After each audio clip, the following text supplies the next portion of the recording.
Great. I'm joined today by the composer Nicholas Ryan Kelly, and Camerata is preparing for a performance of one of his works, A World That Shimmers, which I believe will be the Canadian premiere of that particular work. And we're really excited to discuss his music today.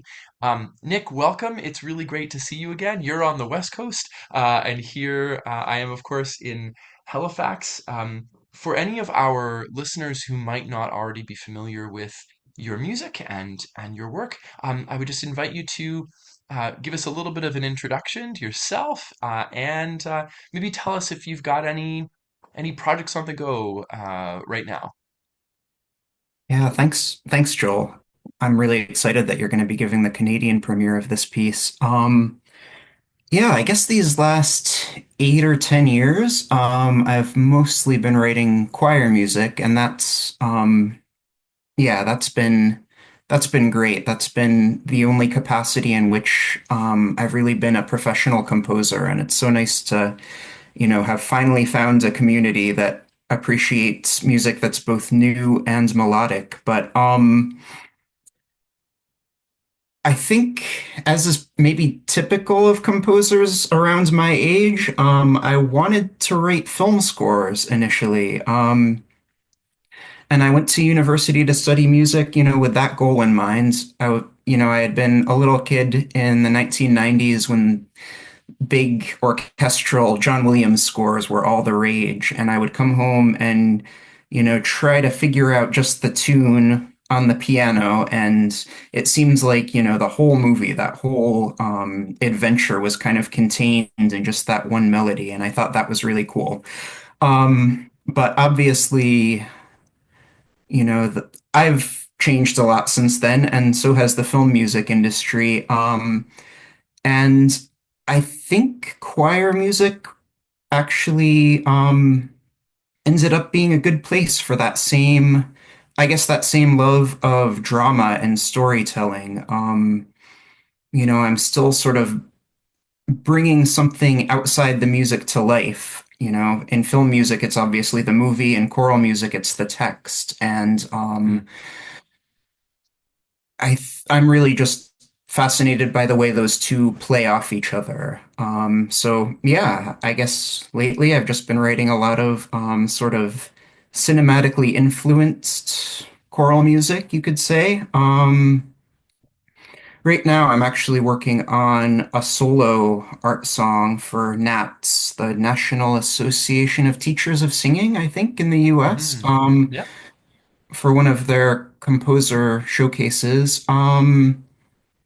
And yeah, it's just a little bit different than my usual choir world. I have to rely a little bit more on the piano, I think. And I have a couple more choral commissions coming up that aren't I don't have to work on until the summer. So um yeah, in the meantime, I'm just kind of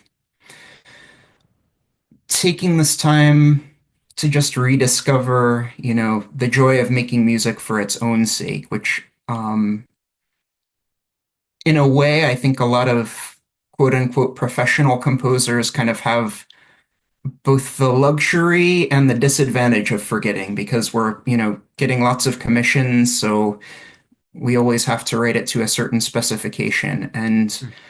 it's kind of nice right now to have just this breather, this time to reconnect with, how do I want to define my sound as a composer and what, really inspires me as a musician. So yeah, that's what I've been up to. And yeah, it's a good time. That's great. And I know we've talked a little bit about this. We both have uh, we happen to have sons who are about the same age, and so we see the world through the eyes of a 3-year old or a soon to be 3-year old, right?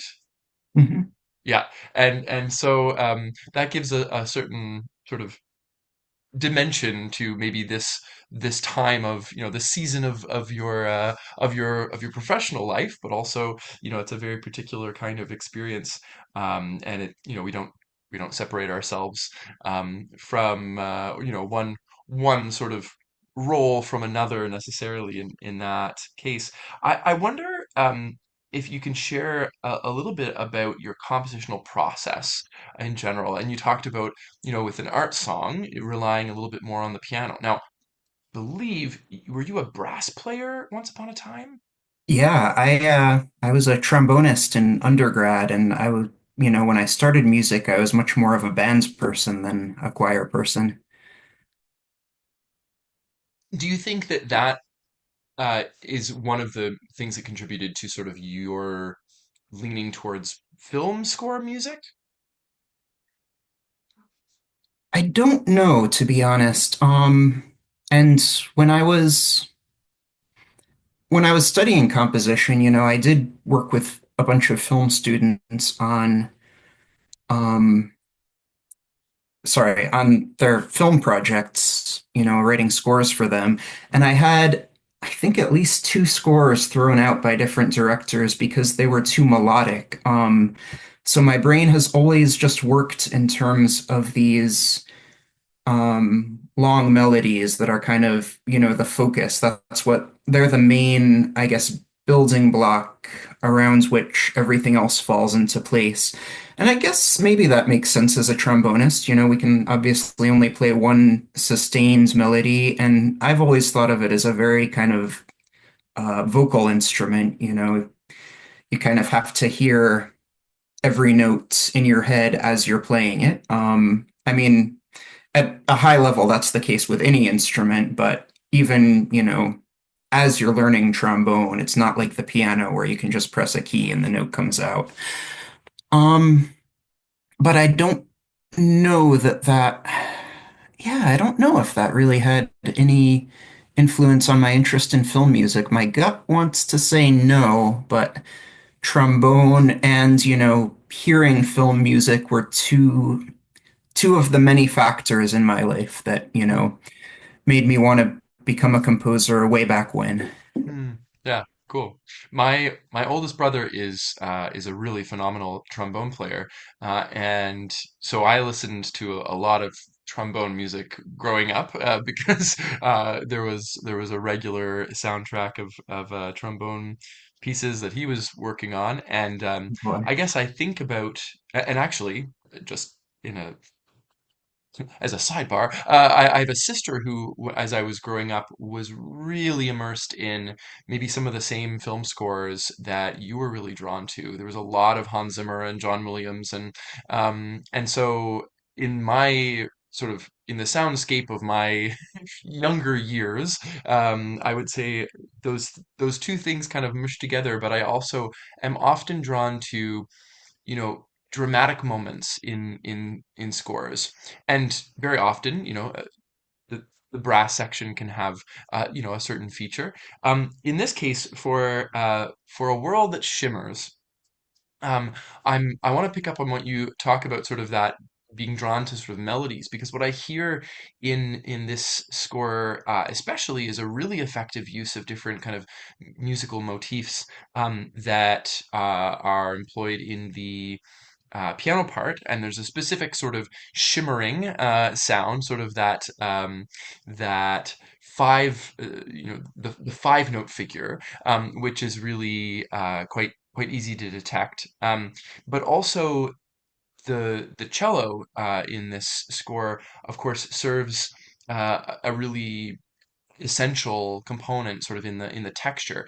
And I love music scores for cello and choir. There's something that I think is just so compelling about that pairing. But the cello is truly just one of the most, I think, human of instruments, outside of the human voice, perhaps, um, because it has the full range, really, of the human voice. And there's just something about, I think, watching a cellist perform that is so embodied, and it can be really very effective in combination with choir, certainly. So I wonder, when you think about this work in particular, um, maybe if we could just address sort of both of these things in whatever order you like, but the text. Does the text come first? How do the musical motives kind of emerge in this work? And then is it sort of distinct, the sort of instrumental writing, is it distinct in some way from the choral writing with the text? Or how do those sort of elements combine in a world that shimmers? Yeah, that is many questions. Let's see if I can pick that apart. Because yeah, I totally agree with you about the cello. It's, a fantastic instrument. And for this piece, I had the option of writing choir accompanied by piano, and if I wanted one orchestral instrument, it could be anything. So of course, I chose the cello. And in terms I can't remember how you just phrased it, but it brought up another interesting point that I hadn't thought about. Just that, when I initially conceived this piece, I was thinking of the piano and the cello, in very orchestral terms. And I still think this piece, could work with an orchestra. Like if I rearranged the cello and piano parts, made the poor cellist's life a little bit easier. But the cello also serves as this bridge, I think, between the choir and the piano because, like you said, it is a very vocal and very human instrument. And sometimes, you know, it can get away with almost being a fifth voice in the choir. And other times it's really, squarely basically coloring what the piano is doing or, creating its own rhythmic drive while the piano is basically being percussion. So there's also, I know we're going to talk about the text later, but I realized that sort of semi-consciously, I think when I was writing this, I was really drawn to the image of the web of life that the poet uses. And it's deliberate that the cello is almost always playing, even though I know it doesn't make it easy for the instrumentalist, because I felt like the cello line even though it's doing many different things throughout the piece, it's almost all melodically connected in a very linear way. And I almost thought of that as sort of, yeah, the thread of the web of life, just the single shimmering thread that's sort of binding the piano and the choir together. And is this like just constant line that you can follow in the piece. The line, just the Yeah. line of text that you're referencing there, and I hope I've gotten this in the right order, but a new world shimmers, web of life catches what's bright on every strand.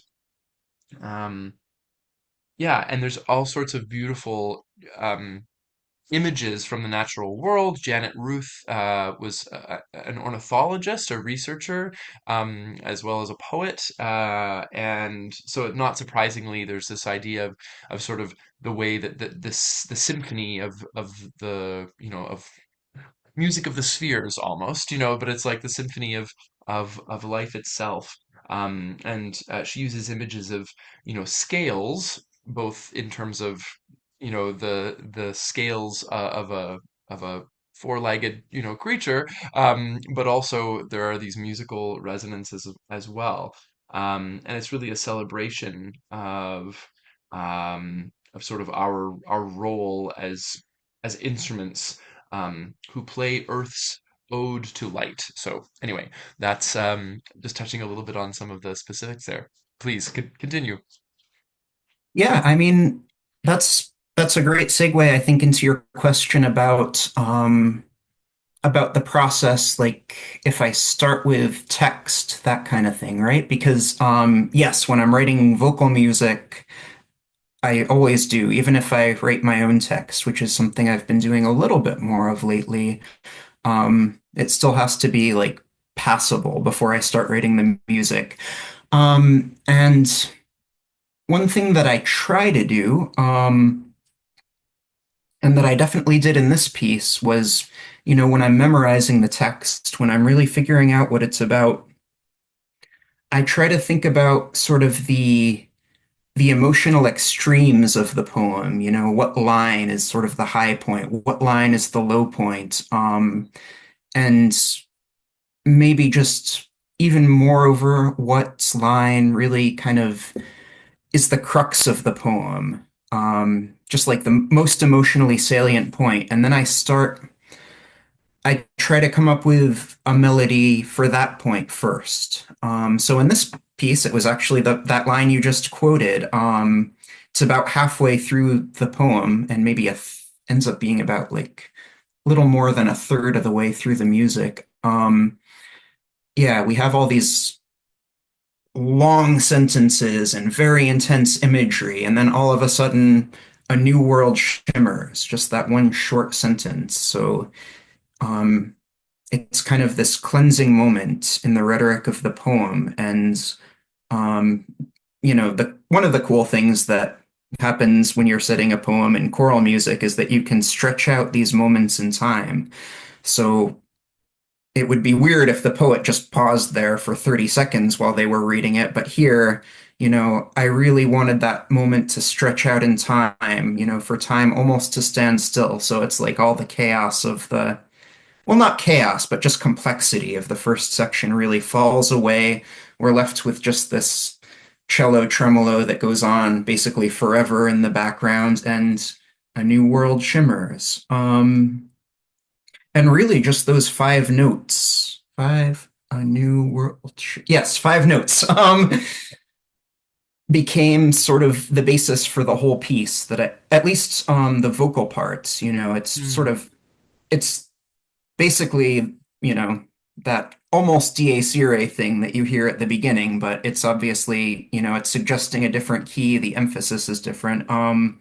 But that was sort of the main building block of the piece. And Hmm. so sometimes after I have, that one that one melodic fragment that I feel like really is the emotional extreme of the piece.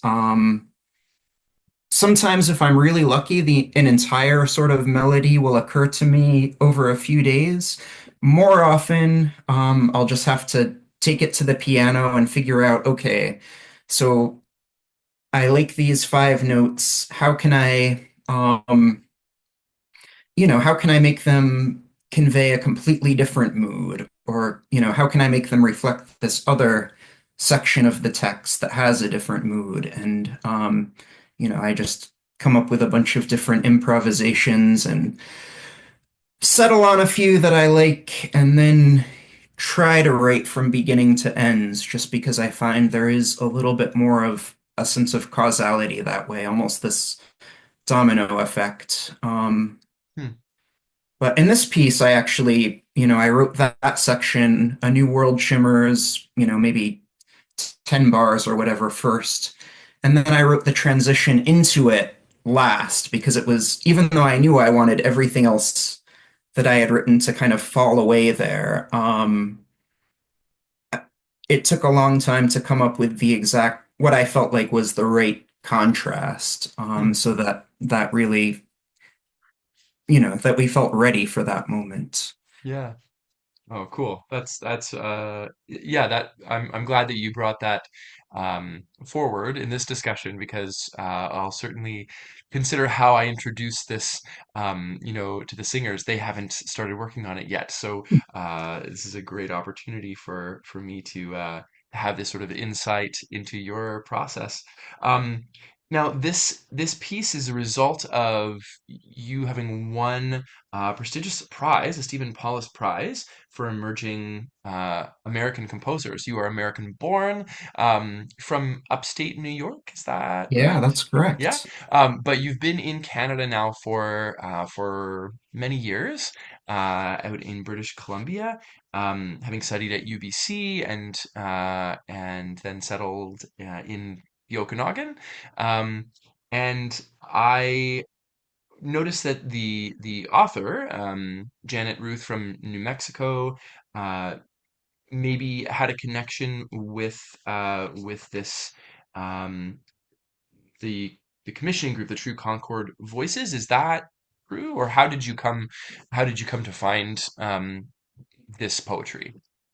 Yeah, so for this competition, it was a commission competition, so I just had to submit a portfolio. And in parallel to that, though, they had a poetry contest, the choir did, where they basically, yeah, they solicited poems that were sort of basically that celebrated the choir or celebrated, their mission, the act of making music. And this poem was the winner. They showed after I won the competition, they showed me the two poetry contest finalists, and I chose this one because, like you said, it's there's lots in it. There's lots of imagery of the natural world. It's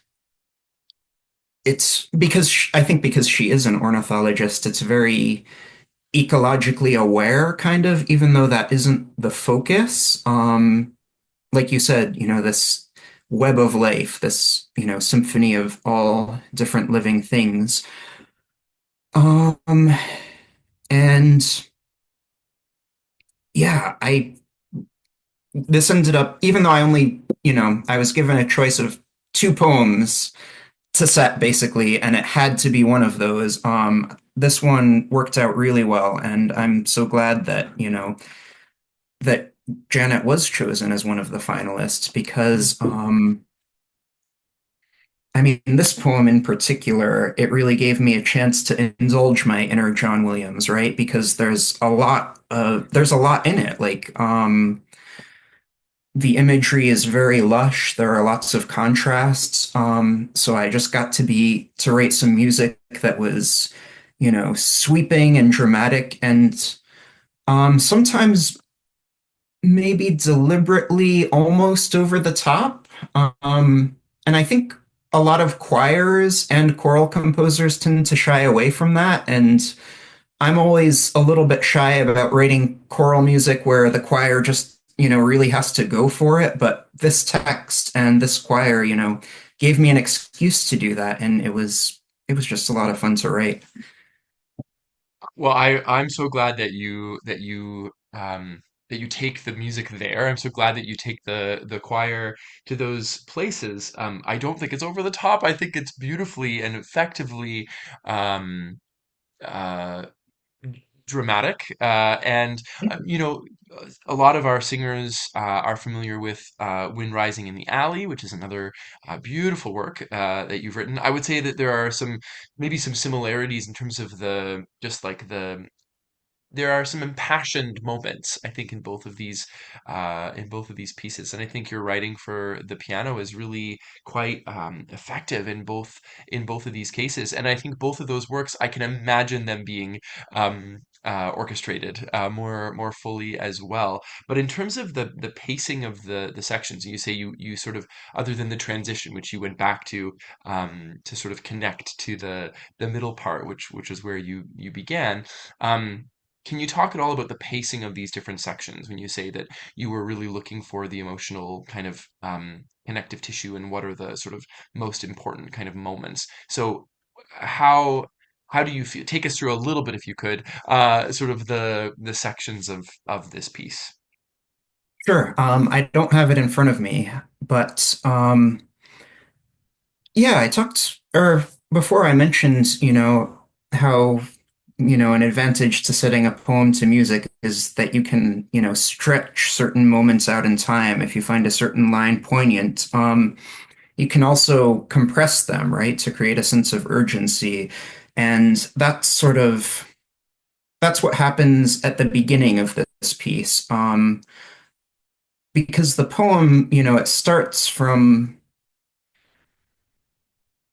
I would say the opening line is almost the biggest contrast to the rest of the poem. Even today, this earth of loss and pain still sings the music of the spheres. And I felt like those words, loss and pain, even though I don't repeat them, it the music needs to sort of recover or at least react to them in some way. So the opening is, what's the word? Maybe kind of just resolute, and dramatic. Like there's a lot of unison, just the choir in a minor key, just the choir almost trying to overcome something with, the driving cello in the background, like in a Hans Zimmer score.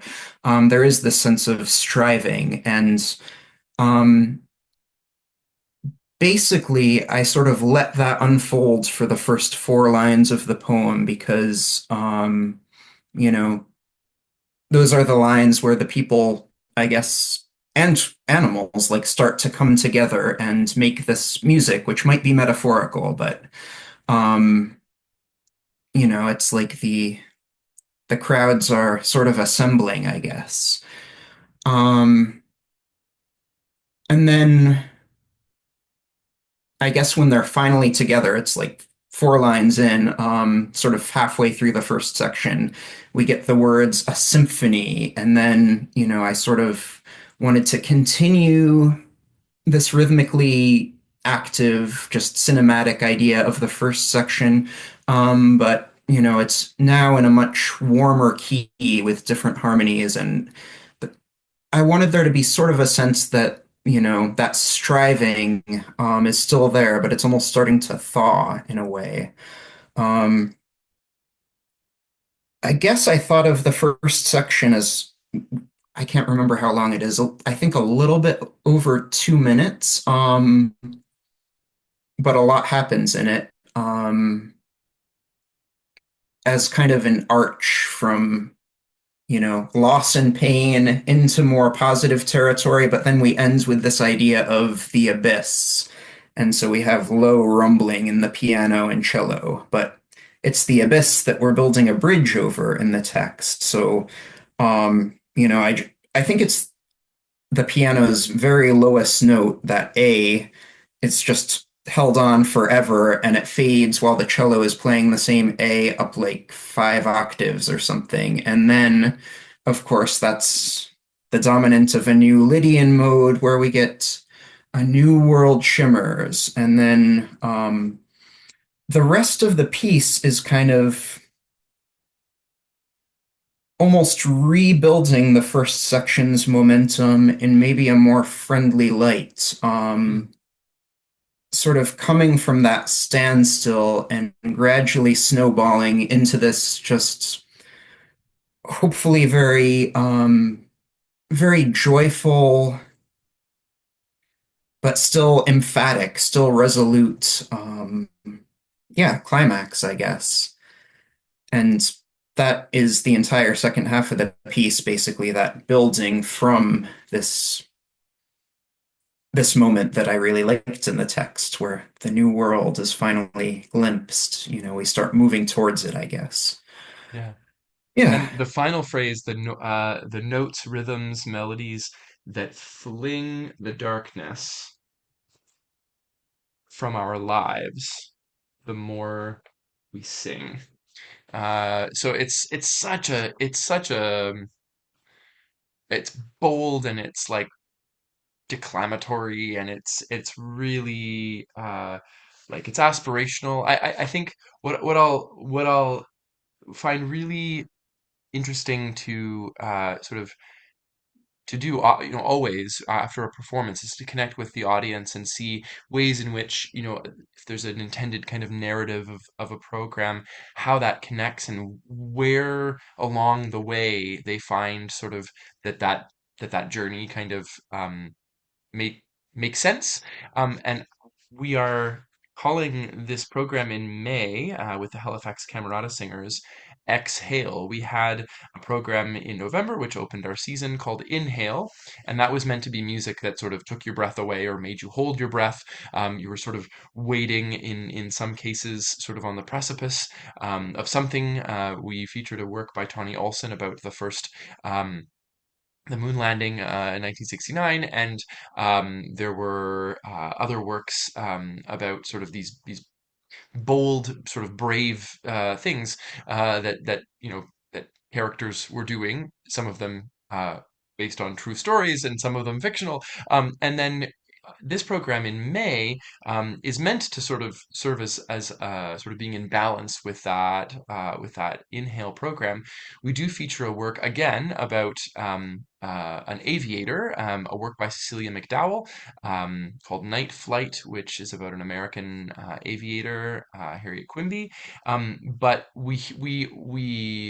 we land in that work, and so again, there's sort of this arch where we were in ascent, to the moon in our first program, and here we have safely landed. This is also a collaboration with the local branch of the Canadian Mental Health Association, and it's intended, this program, to be a little bit of an emotional release, but also to connect with different themes related to mental wellness, but also, as this text does, identifies loss and pain and sort of the resiliency of the human spirit through those moments. Um, we've chosen to pair A World That Shimmers quite closely on the program with a work by Marcus Garrett called My Heart Be Brave, which I think carries some of these same themes, this idea of resiliency. So, in summary, do you find that this poem, that this work, and its bold statement, does it sort of speak to this idea of sort of resiliency? Yes, I think it does. When I was writing it, I wasn't necessarily thinking in those terms, but the music definitely, and I think the poetry as well, do embody kind of a complex joy, a joy that acknowledges suffering and that, exists against kind of a tumultuous backdrop, and that is still valid. And I think that, that is kind of resilience. Yeah, just the act of being joyful, it's really easy to be a doomer, I think, especially like on social media where, the easiest, sort of most knee-jerk reactions get the most clicks. But so sometimes I almost feel like, oh, are we just kind of fiddling while Rome burns? But of course that's not the case. I think when Beethoven wrote the Ode to Joy, like something like, the world was terrible. Something like 35% of people in Europe died before their fifth birthday. And that doesn't, invalidate the joy that Beethoven was trying to express. In a way, I think the world it was coming from makes it more poignant. Hmm. So I think, um, yeah, I think just the act of acknowledging that we can still feel joy in trying times, and that we can nurture that joy and use it as a way of coming together and maybe envisioning a better world, that is resilience. And I can't think of a better way to do it than making music. Hmm. Well, that's beautifully put. Thank you for the way you've helped me to connect some of the dots on this program.